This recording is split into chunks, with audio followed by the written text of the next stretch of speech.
નમસ્કાર મિત્રો, આજની બોધ કથા દૂધમાં પાણી. ઘણા સમય પહેલાની વાત છે. એક ગામમાં રામલાલ નામનો એક દૂધવાળો રહેતો હતો. તે ખૂબ જ મહેનતુ હતો, પણ તેના મનમાં એક લાલચ હતી. તે રોજ દૂધમાં ઘણું પાણી ભેળવીને આખા ગામમાં વેચતો. લોકો જાણતા હતા કે દૂધ પાતળું છે, પણ બીજો કોઈ વિકલ્પ ન હોવાથી તેઓ રામલાલ પાસે જ દૂધ લેતા. આ રીતે ખોટી રીતે કમાણી કરીને રામલાલે ઘણા પૈસા ભેગા કર્યા. એક દિવસ તેને વિચાર આવ્યો કે આ પૈસાથી તે પોતાના પુત્રના લગ્ન માટે સોનાના દાગીના ખરીદે.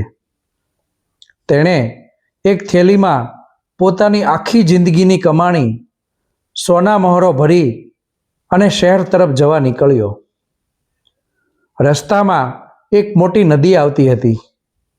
ગરમી ખૂબ હોવાથી રામલાલે વિચાર્યું કે થોડીવાર નદીમાં નાહી લઉં અને પછી આગળ વધું. તેણે સિક્કા ભરેલી થેલી નદીના કિનારે એક પથ્થર પાસે મૂકી અને પાણીમાં ઉતર્યો. તે જ સમયે ત્યાં એક વાંદરો આવ્યો. વાંદરાને લાગ્યું કે થેલીમાં ખાવાનું કોઈ વસ્તુ હશે. તેણે થેલી ઉઠાવી અને નદીના કિનારે આવેલા ઊંચા ઝાડ પર ચડી ગયો. રામલાલે આ જોયું અને તે બૂમો પાડવા લાગ્યો, અરે, એ મારી મહેનતની કમાણી છે, પાછી આપી દે. વાંદરાએ થેલી ખોલી. તેને અંદર સિક્કા દેખાયા જે ખાવા લાયક નહોતા. વાંદરાએ એક અનોખી રમત શરૂ કરી. તેણે એક સોનાનો સિક્કો રામલાલ તરફ ફેંક્યો અને બીજો સિક્કો નદીના પાણીમાં ફેંકી દીધો. ફરી એક સિક્કો રામલાલ તરફ અને એક પાણીમાં. રામલાલ રડતો રહ્યો અને જોતો રહ્યો.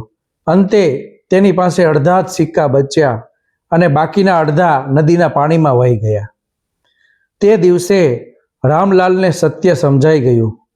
તેણે આકાશ સામે જોઈને હાથ જોડ્યા અને બોલ્યો, કુદરતનો ન્યાય કેટલો સચોટ છે. જે દૂધના પૈસા હતા તે મારી પાસે રહ્યા અને જે પાણીના પૈસા મેં ખોટી રીતે કમાયા હતા તે પાછા પાણીમાં જ વહી ગયા. મિત્રો, અપ્રામાણિકતાથી મેળવેલું ધન ક્યારેય ટકતું નથી. જે રીતે આવે છે તે જ રીતે જતું રહે છે. સાચી શાંતિ અને સમૃદ્ધિ માત્ર પ્રામાણિકતાના માર્ગે જ મળે છે. આભાર.